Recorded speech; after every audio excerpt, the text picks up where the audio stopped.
Hello everyone, welcome to Business Studies class 11 or first PU, Forms of Business Organization chapter, and today we will discuss about merits of sole proprietorship. Merits of sole proprietorship. In previous class we discussed features of sole proprietorship, and today class we discussed merits of sole proprietorship. ಅಂದರೆ ಏಕಮಾಲೀಕತ್ವ ಸಂಸ್ಥೆಯಲ್ಲಿ ಆಗುವಂತಹ ಉಪಯೋಗಗಳೇನು, merits advantages ಏನು ಅಂತ ಹೇಳಿ ಇವತ್ತಿನ ಕ್ಲಾಸಲ್ಲಿ ನೋಡ್ತಾ ಹೋಗುವ. The first one is quick decision making. Quick decision making. So quick decision making, a sole proprietor enjoys considerable degree of freedom in making a business decision. Further, the decision making is prompt because there is no need to consult others. This may lead to timely capitalization of a market opportunities as and when they arise. So, quick decision making, he taken a quick decision at any time. There is a no interference between his business. ಏನಾಗುತ್ತೆ ಅಂತಂದರೆ ಇಲ್ಲಿ quick decision making, ಸೋಲ್ proprietor ಅಂದರೆ ಏಕಮಾಲೀಕತ್ವ ಇರುವಂತಹ ವ್ಯಕ್ತಿ ಏನು ಮಾಡಬಹುದು, ಅವನು ಸೋಲ್ ಪ್ರೊಪ್ರೈಟರು ನಿರ್ಧಾರಗಳನ್ನು ವೇಗವಾಗಿ ತಗೋಬಹುದು. ಮಾರ್ಕೆಟಿನ ಒಂದು ಏರಿಳಿತಗಳ ಆಧಾರದ ಮೇಲೆ ಅವನು ಏನು ಮಾಡ್ಬೋದು, ಕ್ವಿಕ್ಕಾಗಿ ಡಿಸಿಷನ್ನ ಮಾಡ್ಬೋದು. ಯಾರನ್ನು ಕನ್ಸಲ್ಟ್ ಮಾಡಬೇಕು ಅಥವಾ ಅವರ ಡಿಸಿಷನ್ನ ಡಿಸ್ಕಸ್ ಮಾಡಬೇಕು ಅವೆಲ್ಲ ನೆಸೆಸಿಟಿಗಳಿರುವುದಿಲ್ಲ. ಯಾಕಂತಂದರೆ ಅವನು ಒಬ್ಬನೇ ಒಂದು ಬಿಸ್ನೆಸ್ಸನ್ನು ಶುರು ಮಾಡಿರೋ ಕಾರಣದಿಂದ he can taken a quick decision. ಮತ್ತು ಅದ್ರ ಜೊತೆಗೆ ಏನು ಅಂತಂದರೆ ಮಾರ್ಕೆಟಿನ ಆಪರ್ಚುನಿಟಿ, ಕ್ಯಾಪಿಟಲ್ನ ಜಾಸ್ತಿ ಮಾಡಬೇಕು ಕಡಿಮೆ ಮಾಡಬೇಕು, ಸೊ ಇವೆಲ್ಲವನ್ನು ಕೂಡ ಅವನು ಏನು ಮಾಡೋದು, ಶೀಘ್ರವಾಗಿ ತೆಗೆದುಕೊಳ್ಬೋದು. Then second one means confidentiality of information. So confidentiality of information means a sole decision making authority enables the proprietor to keep all the information related to a business operation confidential and maintain secrecy. A sole trader is also not bound by a law to publish firm's accounts. So he can maintain secrecy very much. So ಏನಾಗುತ್ತೆ, ಒಂದು ಬಿಸ್ನೆಸ್ಸಲ್ಲಿ ಮಾಡ್ತಾ ಇರಬೇಕಾದ್ರೆ ಎಷ್ಟೇ ದೊಡ್ಡ business ಆಗಿರಲಿ ಅಥವಾ ಚಿಕ್ಕ business ಆಗಲಿ, ಕೆಲವೊಂದಿಷ್ಟು ನಿರ್ಧಾರಗಳನ್ನು ಅಥವಾ ಕೆಲವೊಂದಿಷ್ಟು ಯೋಜನೆಗಳನ್ನು ಸೀಕ್ರೆಸಿಯಾಗಿ ಮೇಂಟೈನ್ ಮಾಡಬೇಕಾಗತ್ತೆ. ಏನು ಮಾಡಬೇಕಾಗತ್ತೆ, ಗುಟ್ಟಾಗಿ ಇಡಬೇಕಾಗಂಥ ಸಂದರ್ಭ ಬರುತ್ತೆ. ಕೆಲವೊಂದಿಷ್ಟು ಲಾನ ಅಂಡರ್ ಇಲ್ಲದೇ ಇರೋದು ಕಾರಣದಿಂದನೂ ಕೂಡ ಏನು ಮಾಡಬೇಕಾಗತ್ತೆ, ಇತ್ತ ಬೌಂಡರಿಯಲ್ಲಿ ಇರುವುದಿಲ್ಲ. ಸೊ ಹಾಗಾಗಿ ಏನು ಮಾಡಬೇಕಾಗುತ್ತೆ, ಎಷ್ಟು ಆದಾಯ ಬಂತು, ಎಷ್ಟು ನಷ್ಟ ಆಯಿತು, ಇವೆಲ್ಲವುಗಳನ್ನು ಏನು ಮಾಡಬೇಕಾಗುತ್ತೆ, ಸೀಕ್ರೆಸಿಯನ್ನು ಮೇಂಟೈನ್ ಮಾಡಬೇಕಾಗತ್ತೆ. ಸೊ ಇದು ಕೂಡ ಏನಾಗುತ್ತೆ, ಈಸಿಯಾಗಿ ಸೋಲ್ ಪ್ರೊಪ್ರೈಟರಲ್ಲಿ ಸೀಕ್ರೆಸಿಯನ್ನು ಮೇಂಟೈನ್ ಮಾಡ್ಬೋದು. ಇನ್ಫಾರ್ಮೇಷನನ್ನು, ಮಾಹಿತಿಯನ್ನು ಈಸಿಯಾಗಿ ಏನು ಮಾಡ್ಬೋದು, ಸೀಕ್ರೆಟಾಗಿ ಇಡಬಹುದು. ಯಾಕಂತಂದರೆ ಅವನು 2-3 ಜನ ಅಥವಾ ರಾಶಿ ಜನ ಇದ್ದಷ್ಟು ಏನಾಗುತ್ತೆ, ಸೀಕ್ರೆಸಿಗಳು ರಿವೀಲ್ ಆಗುತ್ತೆ. ಸೊ ಆವಾಗ ಬಿಸ್ನೆಸ್ ರನ್ನನ್ನು ಸಕ್ಸಸ್ಫುಲಿ ಮಾಡೋದು ಕಷ್ಟ ಆಗ್ಬೋದು. ಸೊ ಅಂಥದ್ರಲ್ಲಿ ಸೋಲ್ ಪ್ರೊಪ್ರೈಟರ್ಲಿ ಏನು ಮಾಡ್ಬೋದು, ಕಾನ್ಫಿಡೆನ್ಷಿಯಾಲಿಟಿನ ಮೇಂಟೈನ್ ಮಾಡ್ಬೋದು, ಸೀಕ್ರೆಟನ್ನ ಜಾಸ್ತಿ ಮೇಂಟೈನ್ ಮಾಡಲಿಕ್ಕೆ ಅವಕಾಶ ಸಿಗುತ್ತೆ. ಇದು one of the advantage of a sole proprietorship. Then direct incentive. A sole proprietor directly reaps the benefits of his or her efforts, as he or she is a sole recipient of all the profit. The need to share profit does not arise, and he or she is the single owner. This provides maximum incentives to the sole trader to work hard. If he or she can do the work hard, so at that time he taken a much more profit. So ಏನಾಗುತ್ತೆ, he only one person to handle the business. At that case direct incentives he get or she get a direct incentives. ಏನಾಗುತ್ತೆ ಅಂತಂದರೆ ಇಲ್ಲಿ direct incentives, ಅವನೇನು ಮಾಡ್ತಾರೆ, ನೇರವಾಗಿ ಪ್ರಾಫಿಟನ್ನು ತಾನು ತೊಗೋಬಹುದು. ಯಾಕಂತಂದರೆ ಅವನು ಸಿಂಗಲ್ ಓನರ್ ಆಗಿರೋ ಕಾರಣದಿಂದ ಅವನೇನಾಗುತ್ತೆ, ಪ್ರಾಫಿಟನ್ನು ಬಂದಂಥ ಲಾಭವನ್ನು ಬೇರೆಯವ್ರ ಜೊತೆ ಶೇರ್ ಮಾಡಬೇಕು ಅನ್ನೋ ನೆಸೆಸಿಟಿನೇ ಇರುವುದಿಲ್ಲ. ಅವನು ಕಷ್ಟಪಟ್ಟಿದ್ದಾನೆ, ಶ್ರಮ ಪಟ್ಟಿದ್ದಾನೆ, ಆವಾಗ ಜಾಸ್ತಿ ಲಾಭ ಬಂದಿದೆ ಅಂತ, ಎಷ್ಟೇ ಲಾಭ ಬರಲಿ, ಕಡಿಮೆ ಬರಲಿ, ಹೆಚ್ಚಿಗೆ ಬರಲಿ, ಸೊ ಡೈರೆಕ್ಟಾಗಿ ಏನಾಗುತ್ತೆ, ಅವನಿಗೆ ನೇರವಾಗಿ ಸಂದಾಯ ಆಗುತ್ತೆ ಇನ್ಸೆಂಟಿವ್ಸ್. ಸೊ ಇದು ಅಡ್ವಾಂಟೇಜೇ ಆಗುತ್ತೆ. ಯಾಕಂತಂದರೆ ಬೇರೆಯವ್ರ ಜೊತೆ ಶೇರ್ ಮಾಡ್ಕೋಬೇಕು ಅಂದರೆ, ಫಾರ್ ಎಕ್ಸಾಂಪಲ್ ಇವನು ಒಬ್ಬರೇ ಕಷ್ಟಪಟ್ಟಿದ್ದು ಬೇರೆಯವ್ರ ಜೊತೆ ಲಾಭವನ್ನು ಶೇರ್ ಮಾಡ್ಕೋಬೇಕು ಅಂದರೆ ಕಷ್ಟ ಆಗುತ್ತೆ. ಸೊ ಇಲ್ಲಿ ಏನಾಗುತ್ತೆ ಅಂತಂದರೆ ಒಬ್ಬನೇ ಕಷ್ಟಪಡೋದ್ರಿಂದ ಅವನಿಗೆ ಸಿಕ್ಕಂಥ ಸಂಪೂರ್ಣ ಲಾಭವನ್ನು ಅವನೇ ಸಂದಾಯ ಮಾಡ್ಕೋತಾನೆ. So Then sense of accomplishment. So sense of accomplishment means there is a personal satisfaction involved in a working for oneself. The knowledge that is one is responsible for the success of the business not only contribute to the self satisfaction but also instill in the individual a sense of accomplishment and confidence in one's ability. So sense of accomplishment means personal satisfaction. So job satisfaction ಅನ್ನೋದು ತುಂಬ ಮುಖ್ಯ ಆಗುತ್ತೆ. So ಅವನೇನು ಮಾಡುತ್ತದೆ, ಕಷ್ಟಪಟ್ಟಿದ್ದ ಕೆಲಸವನ್ನು ಮಾಡಿದಾಗ ಆ business ಚೆನ್ನಾಗಿ ರನ್ ಆದಾಗ ಅವನಿಗೆ ಆತ್ಮತೃಪ್ತಿ ಅನ್ನೋದು ಸಿಗುತ್ತೆ. ಇಲ್ಲಿ ಅವನು ಮಾಡಿದ್ರ ಬಗ್ಗೆ ಅವನಿಗೆ ಒಂದು ಪ್ರೌಡ್ ಫೀಲ್, ಹೆಮ್ಮೆ ಇಲ್ಲಿ ಬರುತ್ತೆ. ಸೊ ಹಾಗಾಗಿ ಅವನು ಆ ಹೆಮ್ಮೆಯನ್ನು ಪಡ್ಕೊಳ್ಳಿಕ್ಕೆ ಸಾಧ್ಯ ಆಗುತ್ತೆ. ಅವನ ಕಾನ್ಫಿಡೆನ್ಸ್ ಲೆವೆಲು, ಅವನ ಸಾಮರ್ಥ್ಯಕ್ಕೆ, ಎಬಿಲಿಟಿಗೆ ಸಂಬಂಧಪಟ್ಟಂಗೆ ಅವನಿಗೇನಾಗುತ್ತೆ ಇಂಪ್ರೂವ್ ಆಗಲಿಕ್ಕೆ ಅಥವಾ ಆ ಒಂದು ತಾನೇ ಮಾಡಿದ್ದಕ್ಕೆ ಅವನಿಗೇನಾಗುತ್ತೆ ಹೆಚ್ಚಿಗೆ ತೃಪ್ತಿ ಸಿಗುತ್ತೆ ಅಂತ.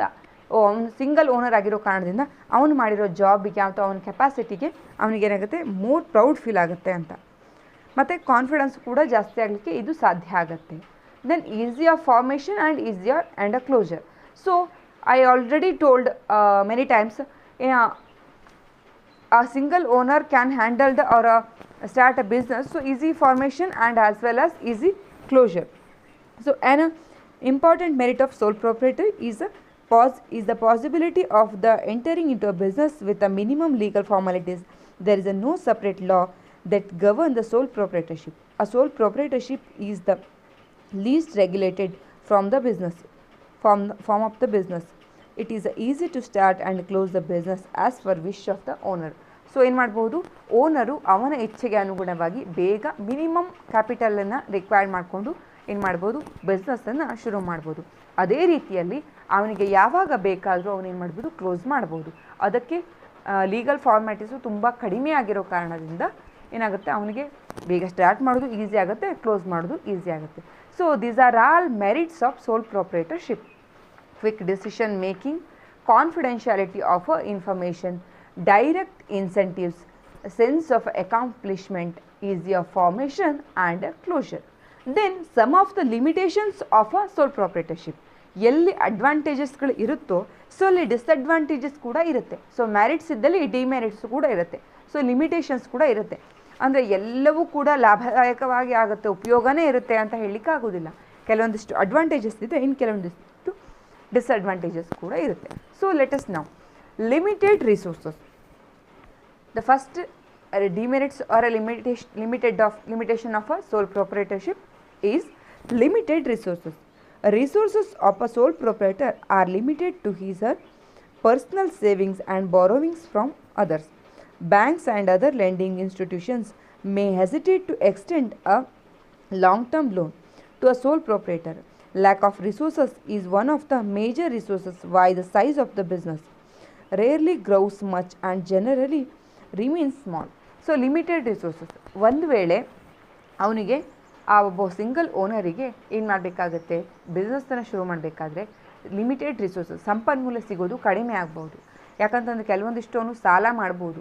ಒಂದು ವೇಳೆ ಬ್ಯಾಂಕ್ನಲ್ಲಿ ಅಥವಾ ಇತರೆ ಸಂಘ ಸಂಸ್ಥೆಗಳಲ್ಲಿ ಸಾಲವನ್ನು ಕೊಡಲಿಕ್ಕೆ ಇವನ ಹತ್ರ ಯಾವುದೇ ರೀತಿಯ ಒಂದು ನಂಬಿಕೆಗಳು ಇರುವುದಿಲ್ಲ. ಸೇವಿಂಗ್ಸ್ ಅವನು ಏನೇ ಇದ್ದರೂ ಕೂಡ ಅವನು ಪರ್ಸ್ನಲ್ ಸೇವಿಂಗ್ಸನ್ನು ತೆಗಿಬೇಕು ಅಥವಾ ಕೆಲವೊಂದಿಷ್ಟು ಸಣ್ಣ ಪುಟ್ಟ ಒಂದು ಹಣದ ಒಂದು ಸಿಗ್ಬೋದು. ಅದು ದೊಡ್ಡ ಮಟ್ಟದಲ್ಲಿ ಅವನ ಮೇಲೆ ನಂಬಿಕೆ ಇಟ್ಕೊಂಡು ಯಾವುದೇ ರೀತಿಯ ಒಂದು ಮನಿ ಲೆಂಡಿಂಗನ್ನು ಮಾಡಲಿಕ್ಕೆ ಸಾಧ್ಯ ಆಗೋದಿಲ್ಲ. ಅಂದರೆ ಫೈನಾನ್ಷಿಯಲ್ ಏನಾಗುತ್ತೆ, ಸ್ವಲ್ಪ ಪ್ರಾಬ್ಲಮ್ ಆಗುತ್ತೆ. ಲಿಮಿಟೆಡ್ ಆಗಿ ಅವನು ಏನು ಮಾಡಬೇಕಾಗುತ್ತೆ, ಶುರು ಆಗುತ್ತೆ. ದೊಡ್ಡ ಪ್ರಮಾಣದಲ್ಲಿ ಬಿಸ್ನೆಸ್ಸನ್ನ ಸಿಂಗಲ್ ಓನರ್ ಸ್ಟಾರ್ಟ್ ಮಾಡೋದು ತುಂಬ ಅಂದರೆ ತುಂಬ ಕಷ್ಟ ಆಗುವಂಥ ಸಂದರ್ಭ ಇರುತ್ತೆ.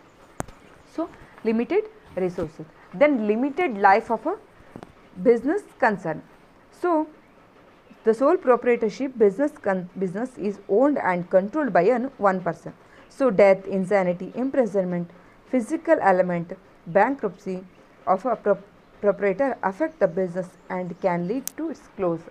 ಸೊ ಇಲ್ಲೇನಾಗುತ್ತೆ, limited life of the business concern ಅಂದರೆ ಜೀವಿತಾವಧಿ ಬಿಸ್ನೆಸ್ಸಿಂದು ಕಡಿಮೆ ಆಗಿರ್ತದೆ.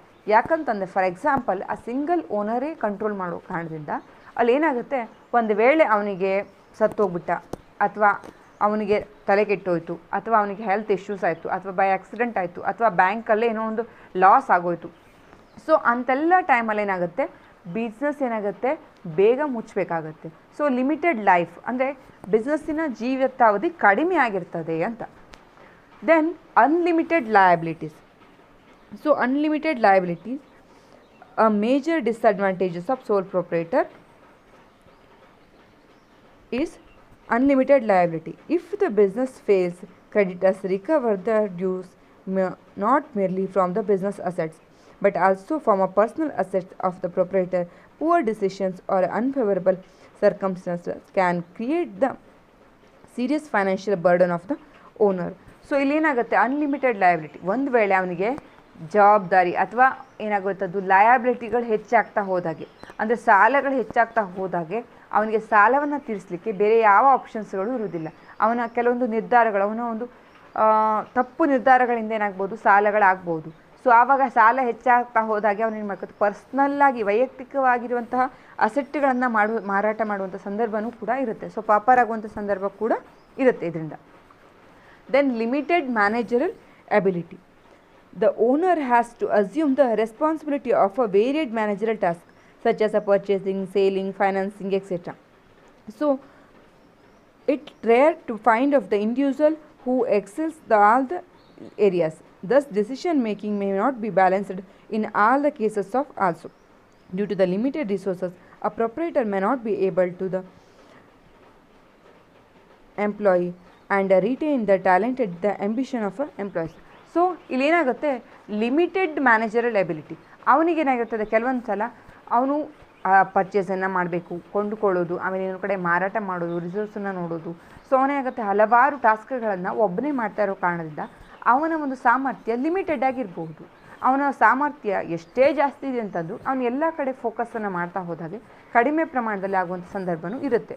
ಸೊ ಹಾಗಾಗಿ ಲಿಮಿಟೆಡ್ ಮ್ಯಾನೇಜರಲ್ ಕೆಪಾಸಿಟಿ. ಅದೇ ಒಂದು ವೇಳೆ ಏನಾಗಿರುವಂಥದ್ದು ಪ್ರೊಫೆಷ್ನಲ್ಲಾಗಿ ಎಂಪ್ಲಾಯೀಸ್ ಇದ್ದಿದ್ರೆ ಇನ್ವಾಲ್ವ್ ಆಗಿದ್ದಿದ್ರೆ ಬಹುಶಃ ಬೇರೆ ಬೇರೆ ಟಾಸ್ಕ್ಗಳನ್ನು ಮಾಡಿದಾಗ ಬೇರೆ ಬೇರೆ ಅಪ್ಡೇಟ್ಗಳನ್ನು ಕೊಡ್ತಾ ಹೋದಾಗೆ ಏನಾಗ್ತಿತ್ತು, ಜಾಸ್ತಿ ಬಿಸ್ನೆಸ್ಸು ಚೆನ್ನಾಗಿ ನಡೀಲಿಕ್ಕೆ ಸಾಧ್ಯ ಆಗ್ತಿತ್ತು. ಸೊ ಅವನು ಎಲ್ಲ ಕಡೆ ತಲೆಯನ್ನು ಹಾಕಿದ್ರೂ ಕೂಡ, ನಿಭಾಯಿಸಿದ್ರು ಕೂಡ ಕೆಲಸ ಹ್ಯಾಂಡಲ್ ಮಾಡೋದು ಕಷ್ಟ ಆಗಬಹುದು ಅಂತ. ಎಲ್ಲ ಡಿಸಿಷನ್ಸ್ಗಳನ್ನು ರೈಟಾಗಿ ಅವನು ತೊಗೋತಾನೆ ಅಂತ ಹೇಳಿ ಮತ್ತು ಉಳಿದವ್ರು ಯಾರು ಹೇಳಲಿಕ್ಕಿರೋದಿಲ್ಲ. ಸೊ ಹಾಗಾಗಿ ತೊಗೋತಾನೆ ಅಂತಲೂ ಹೇಳಲಿಕ್ಕೂ ಬರುವುದಿಲ್ಲ. ಕೆಲವೊಂದು ಸಲ ಎಲ್ಲ ಕೆಲಸಗಳನ್ನು ನಿಭಾಯಿಸೋದು, ಎಲ್ಲ ಏರಿಯಾಗಳು ಪರ್ಫೆಕ್ಟ್ ಆಗಿರೋದು ಕಷ್ಟ ಆಗುವಂಥ ಸಂದರ್ಭವೂ ಕೂಡ ಇರುತ್ತೆ. So limitations of a sole proprietors are limited resources, limited life of business concern, unlimited liability, limited managerial ability. So these are all limitations or demerits of a sole proprietorship. I hope today class you will enjoy and understandable as well as. So if you like this video, please like and share and as well as subscribe. Thank you for watching.